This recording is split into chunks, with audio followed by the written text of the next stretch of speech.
आपका स्वागत है सार के शॉर्ट हैंड चैनल पर। जनसत्ता न्यूज़पेपर के संपादकीय का मैटर 90 वर्ड पर मिनट के स्पीड से शुरू होगा 5 सेकंड बाद। स्टार्ट। देश एक बार फिर जनगणना की तैयारी में है। लंबे अंतराल के बाद होने वाली यह जनगणना स्वाभाविक रूप से अनेक प्रश्नों के केंद्र में है। क्या इसमें जातिगत गणना होगी? इससे कल्याणकारी योजनाओं और राजनीतिक प्रतिनिधित्व पर क्या प्रभाव पड़ेगा? राज्यों को संसाधनों का बंटवारा किस आधार पर होगा? ये सभी सवाल महत्वपूर्ण हैं और लोकतांत्रिक विमर्श का हिस्सा भी, लेकिन इनके बीच एक बुनियादी सवाल लगभग अनुपस्थित है और यह कि क्या 21वीं सदी की जनगणना उन वास्तविकताओं को दर्ज करने के लिए तैयार है जिनका सामना आज का भारत कर रहा है। जनगणना प्रायः केवल आबादी गिनने की प्रक्रिया मानी जाती है, जबकि यह किसी भी राष्ट्र की प्रशासनिक दृष्टि का दर्पण होती है। कोई भी सरकार जिन बातों को जानना आवश्यक समझी है, वही उसके प्रश्नों में दिखाई देती है।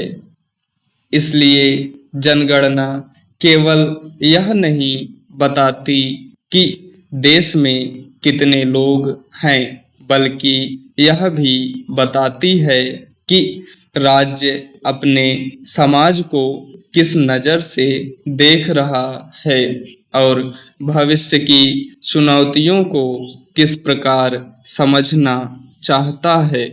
स्वतंत्र भारत की जनगणना समय के साथ बदलती रही है।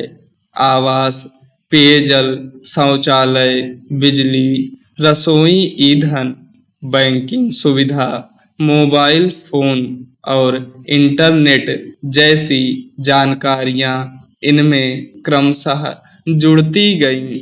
इनसे शासन को विकास योजनाएं बनाने, सामाजिक असमानताओं को समझने और कल्याणकारी कार्यक्रमों को लक्षित करने में बड़ी सहायता मिली। इसमें कोई संदेह नहीं कि आधुनिक भारत के निर्माण में जनगणना ने महत्वपूर्ण भूमिका निभाई है। आज भारत जिन चुनौतियों का सामना कर रहा है, वे केवल सामाजिक या आर्थिक नहीं हैं। जलवायु परिवर्तन अब भविष्य की आशंका नहीं, वर्तमान की वास्तविकता है।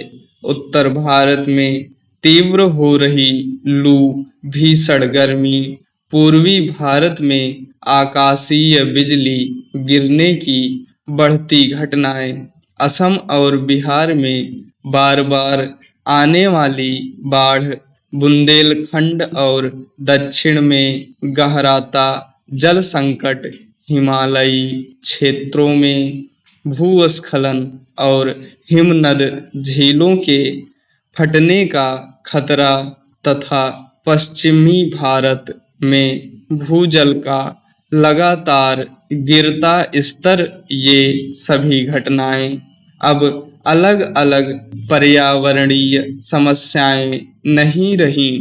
इनका सीधा असर खेती, रोजगार, स्वास्थ्य, पलायन और स्थानीय अर्थव्यवस्था पर पड़ रहा है।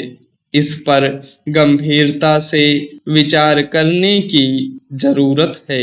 विडंबना यह है कि इन परिवर्तनों को समझने के लिए हमारे पास अलग-अलग विभागों में बहुत सी सूचनाएं उपलब्ध हैं, लेकिन वे एक दूसरे से जुड़ती नहीं हैं। मौसम का आंकड़ा एक संस्था के पास है, भूजल का दूसरे के पास, कृषि का तीसरे के पास और जनसंख्या का चौथे के पास।